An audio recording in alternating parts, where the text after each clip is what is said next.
গ্রামের পথ ধরে হাঁটা অন্য রকমের এক প্রশান্তি। ওয়ালাইকুম সালাম। সত্যি অবাক করা।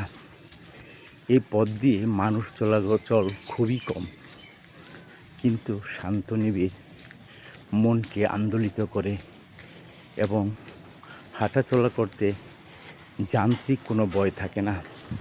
অনেকক্ষণ পর পর একটি দুটো গাড়ি যাতায়াত করতে দেখা যায়।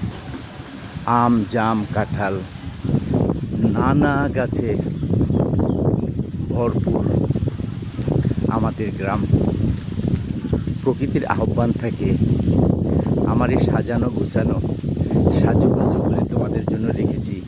একটু তাকাও, একটু ভাবো, আমি কত সুন্দর না হলে এই সাজগোজ করে তোমাদের জন্য দিয়েছি। হয়তো মানুষের জন্যই সবচেয়ে বেশি অবদান রেখেছেন আমাদের প্রকৃতির মালিক।